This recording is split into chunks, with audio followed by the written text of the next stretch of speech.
नमस्कार, आप देख रहे हैं खबर दमदार में। हुआ आपके साथ अमित गर्ग शुक्ला। शाम के 7 बजने वाले हैं और हम आपको दिन भर की बड़ी खबरें इस बुलेटिन में दिखाएंगे। लेकिन बुलेटिन की शुरुआत हम 4 बड़ी खबरों के साथ करने जा रहे हैं। सीएम योगी आज 3 जिलों में प्रबुद्ध सम्मेलन में शामिल हुए, संबोधित किया। इस दौरान सीएम योगी ने विपक्षी गठबंधन पर जमकर निशाना साधा, तीर चलाए। वहीं पीएम मोदी आज उत्तराखंड के दौरे पर रहे, जहां पर उन्होंने रुद्रपुर में रोड शो किया। रोड शो में हजारों लोगों की भीड़ इकट्ठा हुई। वहीं टीवी सीरियल से भगवान राम का किरदार निभाकर फेमस हुए अरुण गोविल ने आज अपना नामांकन भरा है, वो खबर भी आपको दिखाएंगे। मेरठ सीट से बीजेपी ने टीवी के राम यानी कि अरुण गोविल को अपना उम्मीदवार बनाया है। यूपी में अखिलेश के साथ एक नया दल जुड़ा है, वो है महान दल। महान दल के केशव देव मौर्य ने अखिलेश यादव से मुलाकात कर अपना समर्थन दिया। वहीं 2 सीटों की मांग भी रख दी।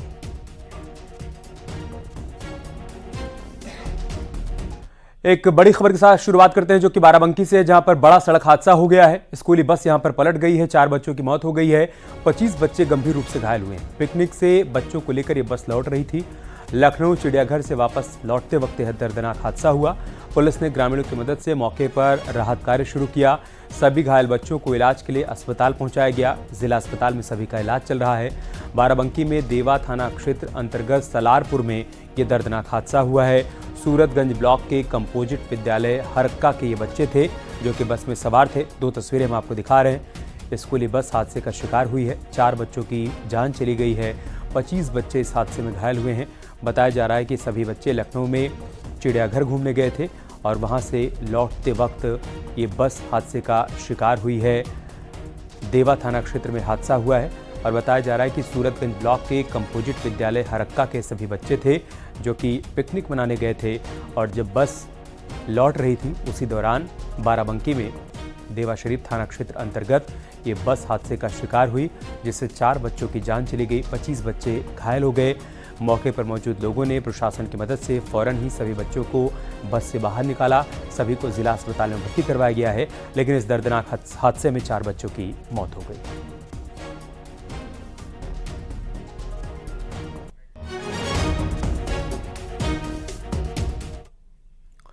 सीएम योगी आज 3 जिलों के दौरे पर रहे। पहले सीएम योगी पीलीभीत पहुंचे, जहां पर प्रबुद्ध जन सम्मेलन को संबोधित किया और जितिन प्रसाद के समर्थन में चुनाव प्रचार किया। तो वहीं सीएम योगी पीलीभीत के बाद बदायूं पहुंचे।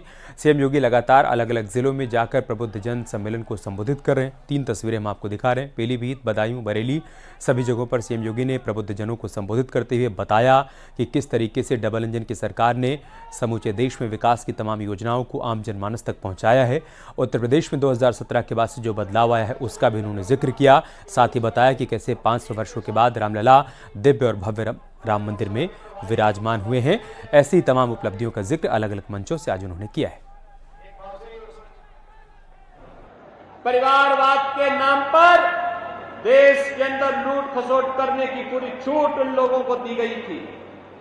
वे लोग अराजकता फैला रहे थे, गुंडागर्दी फैला रहे थे, देश की राजनीति को अपनी बपोती समझ करके भारत की भावनाओं के साथ खिलवाड़ कर रहे थे।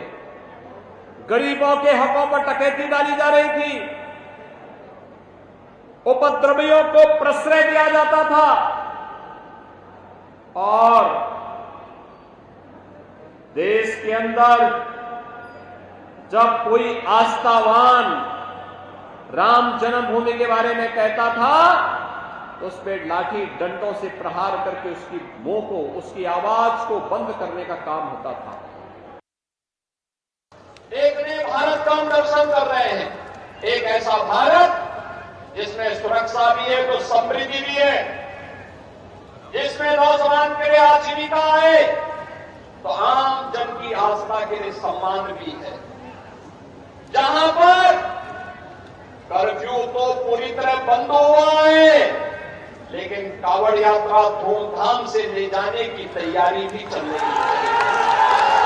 बहनों भाइयों, ये उत्तर प्रदेश और ये देश आज अपनी विरासत और विकास की एक नई यात्रा के साथ आगे बढ़ रहा है। याद रखना, विरासत को विस्मृत करके कोई देश एक लंबी यात्रा आगे तय नहीं कर सकता। आज भारत अपनी विरासत और विकास दोनों में बेहतर समन्वय बनाकर के कार्य कर रहा है।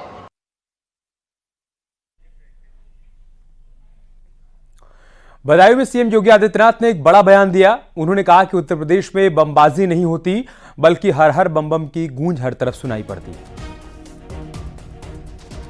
कांग्रेस के लोग क्या नहीं करते थे प्रदेश के बारे में, क्या नहीं बोलते हैं, बाहर जाकर बदनाम करते थे, पहचान का संकट इन्होंने खड़ा कर दिया था, अराजकता फैलाते थे, कावड़ यात्रा में बैन लगाते थे,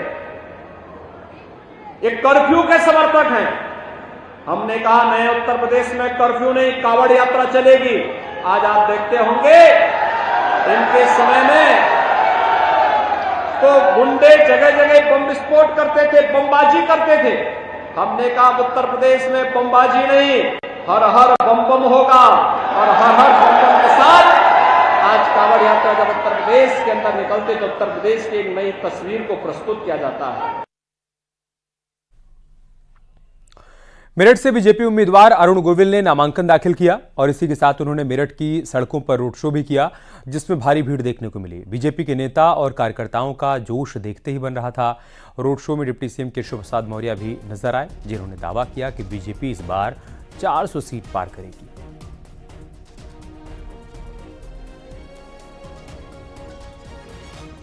है यहाँ पर जनसंपर्क में जितना भी मैंने देखा, मुझे पूरा उम्मीद है कि जितना प्यार और जितना सम्मान मुझे आज तक मिलता रहा है, यहाँ इलेक्शन की बात सुनकर मेरठ में वो पहले से भी ज़्यादा मिल रहा है। मैं भारतीय जनता पार्टी का धन्यवाद भी करना चाहूँगा और उसके लिए उसमें मैं सहयोग करके जो हमारे प्रधानमंत्री ने इस बार कहा है कि 400 का आंकड़ा पार होगा और मेरठ कि अगले 5 साल भ्रष्टाचार के खिलाफ होंगे, उससे आपका क्या रुख है और किस तरीके से मेरिट में काम करने वाले हैं? उन्होंने आज तक जो कहा है वो पूरा किया है और आई एम श्योर कि ये भी पूरा होगा। भारतीय जनता पार्टी के प्रत्याशी के रूप में श्री अरुण गोविल जी ने आज अपना नामांकन पत्र दाखिल किया है। यहाँ कार्यकर्ताओं और जनता में जबरदस्त उत्साह है और मुझे पूरा विश्वास है कि उत्तर प्रदेश में 80 की 80 सीटें और देश में 400 से अधिक सीटें जीतने का लक्ष्य या भारतीय जनता पार्टी प्राप्त करेगी। और जो हमारे प्रधानमंत्री पद के प्रत्याशी हैं माननीय नरेंद्र मोदी जी को फिर प्रधानमंत्री बनेंगे। ये अहंकार नहीं है, लेकिन हमारे हिसाब से कोई मुकाबले में नहीं। रामपुर पहुंचे डिप्टी सीएम ब्रजेश पाठक का पार्टी पदाधिकारियों और कार्यकर्ताओं ने जोरदार स्वागत किया। ब्रजेश पाठक बूथ अध्यक्ष और पन्ना प्रमुखों के सम्मेलन में शामिल होने के लिए पहुंचे थे। उन्होंने यहां पर जीत का मंत्र दिया। उन्होंने कहा कि तीसरी बार प्रचंड बहुमत से हमारी सरकार बनने जा रही है। बीजेपी प्रत्याशी एक तरफा चुनाव जीत रहे हैं। रामपुर पहुंचे डिप्टी सीएम ब्रजेश पाठक का पदाधिकारियों और कार्यकर्ताओं ने कैसे स्वागत किया, वो आप इन तस्वीरों में देख सकते हैं। समाजवादी पार्टी 0 सीट पाने वाली है, उनको कैंडिडेट ढूंढने नहीं मिल रहे हैं, रोज वो कैंडिडेट बदल रहे हैं, वो उनके पास कोई नीति नहीं है, कोई एजेंडा नहीं है। जब सपा सत्ता में रही है, गुंडे माफिया मवाली लुच्चे लफंगे गरीब जनता को, व्यवसायियों को, किसानों को परेशान करते रहे। उत्तर प्रदेश की जनता ने उन्हें नकार दिया है, वो रसातल की तरफ जाने वाले। अमरोहा पहुंचे केंद्रीय मंत्री अनुराग ठाकुर ने विपक्ष पर निशाना साधा। उन्होंने कहा कि पहले यूपी में दंगे हुआ करते थे, आज यूपी में कानून का राज है।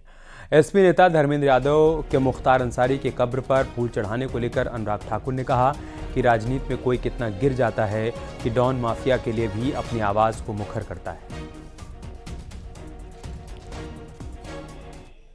राजनीति में कोई कितना गिर जाता है कि डॉन माफिया के लिए भी वो अपनी आवाज को मुखर करते हैं।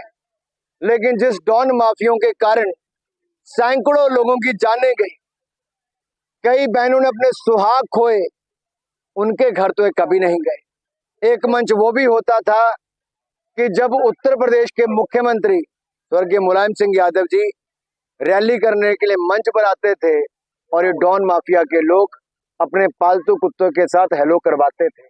अब देखिए वो दिन थे, वो अब चले गए। वो डॉन माफिया थे, वो चले गए।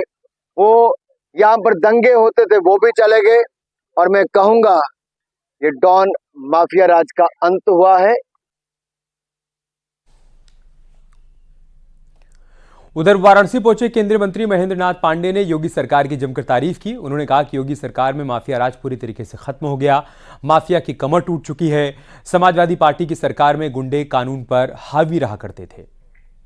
युग में और योगी युग में आज भ्रष्टाचारी को या अत्याचारी को कोई पनाह नहीं है। आप सारी चीजें जनता में खुली किताब है।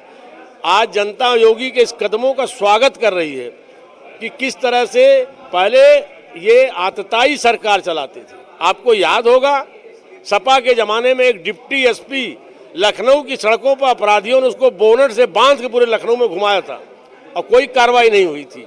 आज हालात बदल दिया योगी जी ने, तो जनता इसमें हमारे कदमों से, हमारी पार्टी के कदमों से प्रसन्न है और जो माफियागर्दी खत्म हुई यूपी में, आज संगठित अपराध की जड़ मूल से नष्ट किया गया है, इससे जनता खुश है। मुख्तार अंसारी की मौत पर अखिलेश यादव के सवाल उठाए जाने पर यूपी सरकार में राज्य मंत्री गिरीश चंद्र यादव ने कहा कि आरोप लगना अलग बात है, लेकिन डॉक्टर्स की टीम ने क्या कहा है ये अहम बात है। टीम, आपको डॉक्टर पे अगर विश्वास है, डॉक्टरों ने टीम में घोषित किया है, डॉक्टर वहाँ वो किया है कि किन कारणों से हुआ है। आरोप लगाना तो आसान काम है, लेकिन स्पष्टीकरण, स्पेसिफिकेशन देखना चाहिए। मुख्तार अंसारी को आप किस नज़रिए से देखते हैं? देखिए, जो आपको पता है कि कितने अपराध के मुकदमे थे, क्यों अपराध की कार्रवाइयाँ हुई, जितने जो थे, ये आपको हिस्ट्री पूरी पता है, जानते भी हैं, और उसी कारण से वो जेल में थे। वहीं मुख्तार अंसारी की मौत पर कारागार मंत्री दारा सिंह चौहान ने कहा कि न्यायिक जांच हो रही है, रिपोर्ट आने के बाद सब दूध का दूध और पानी का पानी हो जाएगा। जिस तरीके से हमारी सरकार ने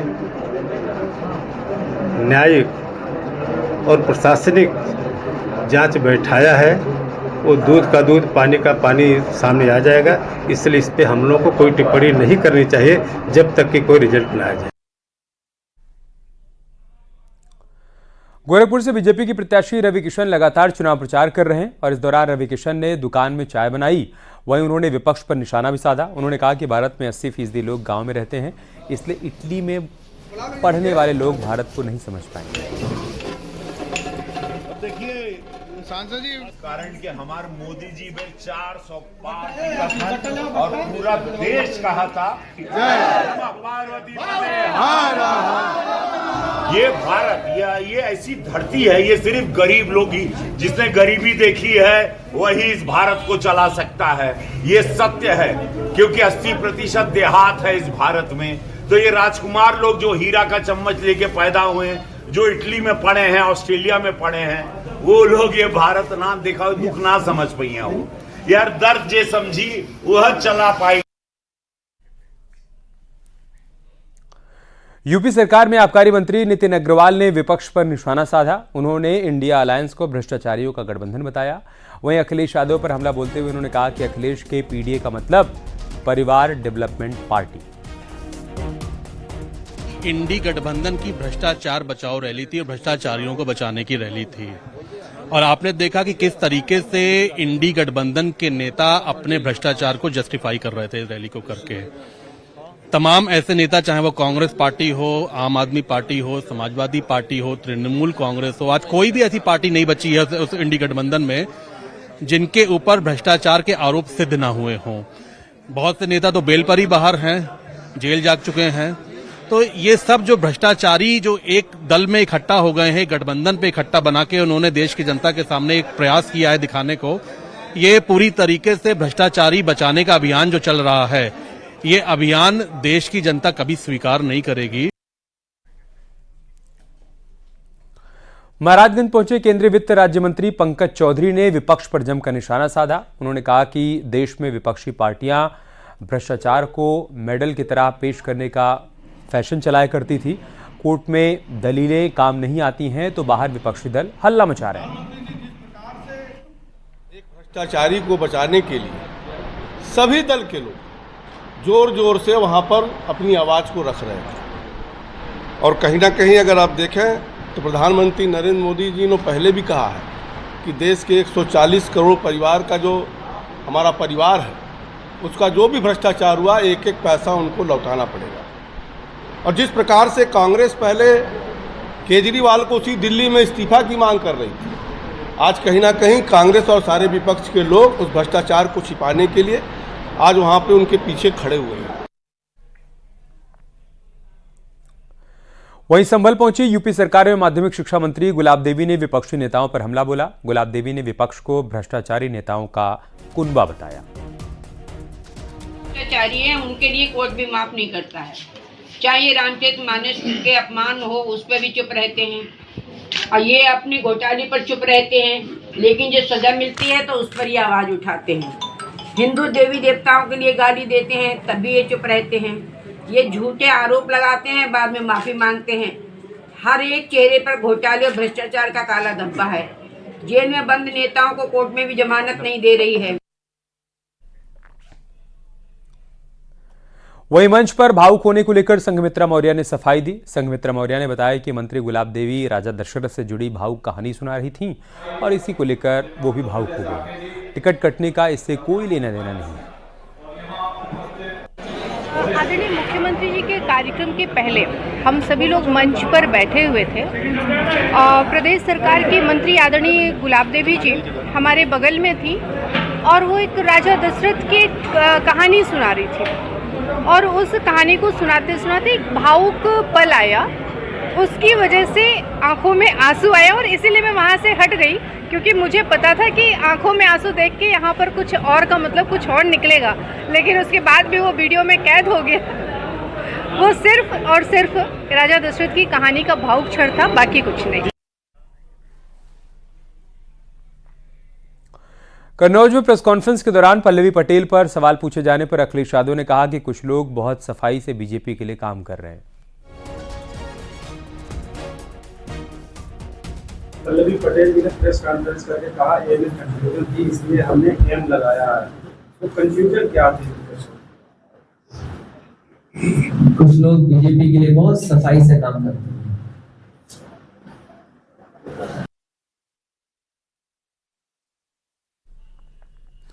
मैनपुरी से सांसद और एसपी प्रत्याशी Dimple Yadav door to door campaign कर लोगों से मुलाकात कर रही हैं। डिंपल यादव ने बीजेपी पर निशाना साधते हुए कहा कि आज युवा बेरोजगार है, गांव में बिजली की कोई व्यवस्था नहीं है। युवा बेरोजगार दिखाई देंगे आपको, जिसकी कोई सीमा ही नहीं है। बिना सीमा के युवा रोजगार है। वही हमारा किसान बहुत ही बुरे हाल में है, वही गांव की सड़कें, गांव में बिजली की व्यवस्था फटीचर हाल में।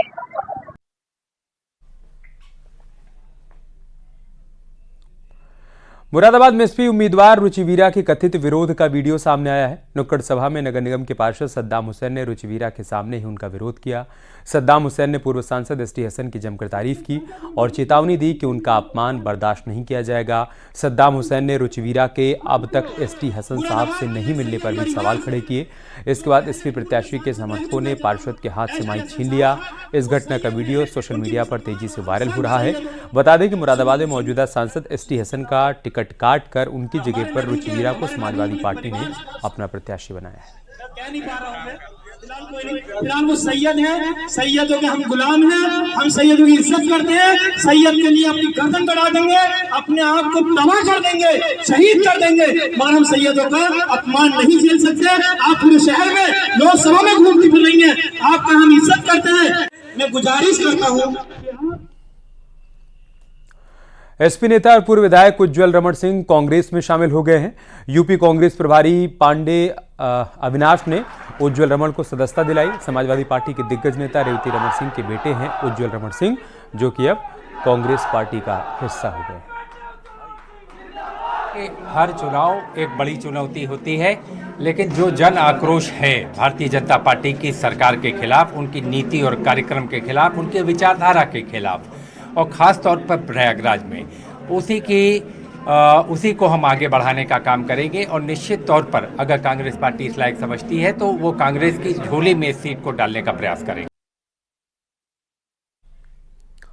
राजस्व अभिलेखों में हेराफेरी कर थाने की जमीन हड़पने वाले समाजवादी पार्टी के पूर्व विधायक आरिफ अनवर हाशमी और उनके परिजनों के खिलाफ बलरामपुर में एक और केस दर्ज किया गया। इस मामले में पूर्व विधायक के भाई मारूफ अनवर हाशमी को पुलिस ने गिरफ्तार कर लिया है। मामला सादुल्लाह नगर थाने का है। जिला प्रशासन के द्वारा भूमाफिया गैंग के लीडर घोषित एसपी के पूर्व विधायक आरिफ अनवर हाशमी और उनके परिजनों ने थाना सादुल्लाह नगर की जमीन पर ही कब्जा कर लिया। अनवर हाशमी और उनके परिजनों के द्वारा बाबा शहीद मिल्लत अब्दुल कुद्दूस शाह मजार है उसके नाम से पहले एक कमेटी गठित की गई और अपने ही भाई मारूफ को उसका मुतवल्ली बना दिया गया और फिर राजस्व अभिलेखों में हेराफेरी करते हुए थाने की ज़मीन में से 18 डिसमिल ज़मीन को उसके नाम कर दिया गया। जब इसकी जानकारी तत्कालीन एसओ को हुई, तत्काल उनके द्वारा जो एसओ थे परवेज अहमद, उनके द्वारा इसमें वाद दाखिल किया गया। सीतापुर में पुलिस ने चुनाव को लेकर अवैध शराब तस्करों पर बड़ी कार्रवाई की, जिसमें पुलिस ने 250 लीटर अवैध शराब बरामद की, जबकि 3500 लीटर लहन को नष्ट किया गया। पुलिस ने इस कार्रवाई के दौरान 20 शराब तस्करों को गिरफ्तार भी किया।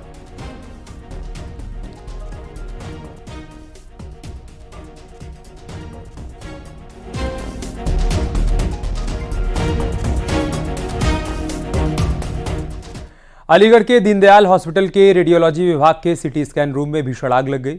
आग लगते हुए देखकर अस्पताल परिसर में अफरा तफरी मच गई और दमकल विभाग को सूचना दी गई। घटना की सूचना मिलने के बाद दमकल विभाग की गाड़ी के साथ दमकल कर्मी मौके पर पहुंचे। कड़ी मुशक्कत के बाद आग पर काबू पाया। इस घटना में कोई भी जनहानि नहीं हुई, लेकिन सिटी स्कैन विभाग में लगी मशीन और उपकरण पूरी तरीके से जल गए। उसमें चिंगारी लगने से आग लगी है। फिलहाल आग बुझा दी गई है और इसमें किसी तरीके का कोई नुकसान नहीं है, केवल जो वहाँ पर रखे हुए उपकरण थे उसमें आग लगी है। कोई हताहत तो नहीं? कोई भी हताहत नहीं है। मैं खुद स्वयं अंदर पूरा देख करके आया हूँ। कोई हताहत नहीं, कोई परेशानी नहीं है। उन्नाव में शराब लदे एक ट्रक में अज्ञात वाहन ने टक्कर मार दी, जिसके बाद ट्रक से शराब रिसने लगी और स्थानीय लोगों में घर से बोतल लाकर शराब भरने की होड़ मच गई। ट्रक से शराब गिरता हुआ देखकर लोगों की भीड़ इकट्ठा हो गई। लोग डिब्बा बाल्टी लेकर शराब भरने पहुंच गए। हादसे की सूचना के बाद पहुंची पुलिस ने भीड़ को हटाया। अचलगंज थाना क्षेत्र के लखनऊ कानपुर हाईवे के बबुरिया गांव का यह मामला है।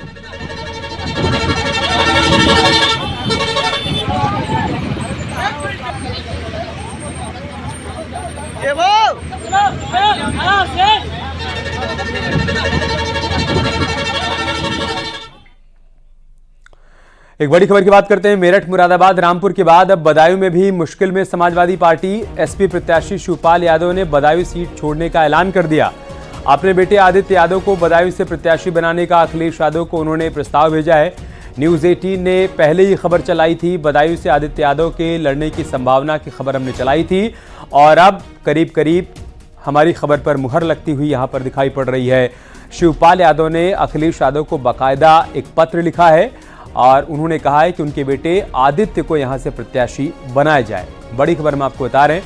इससे पहले मेरठ, मुरादाबाद और रामपुर में हमने इसी तरह की उथल पुथल देखी, जहां पर प्रत्याशी बदले गए और अब शिवपाल यादव ने बदायूं सीट छोड़ने का ऐलान किया। अपने बेटे आदित्य यादव को बदायूं से प्रत्याशी बनाने का अखिलेश यादव को उन्होंने प्रस्ताव भेजा है। न्यूज़ 18 ने पहले ही खबर चलाई थी कि ऐसे संकेत मिल रहे हैं कि शिवपाल यादव यहां से चुनाव नहीं लड़ना चाहते हैं, बल्कि अपने बेटे को लड़ाना चाहते हैं। और अब तो शिवपाल यादव ने बाकायदा अखिलेश यादव को प्रस्ताव भी भेज दिया है और ये चाहते हैं वो कि यहां से बदायूं सीट से उनके बेटे आदित्य को चुनावी मैदान में उतारा जाए।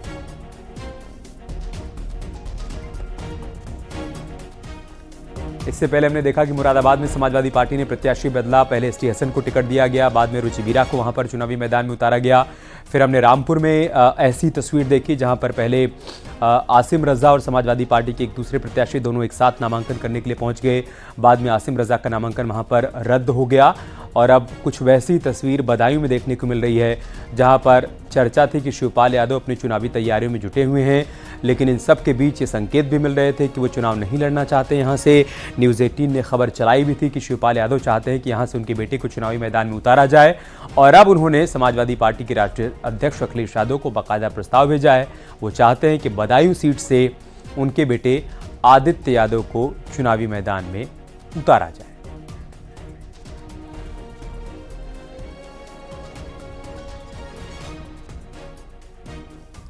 यहाँ रुक रहे हैं छोटे से ब्रेक के लिए, जल्द लौटेंगे कुछ और खबरों के साथ।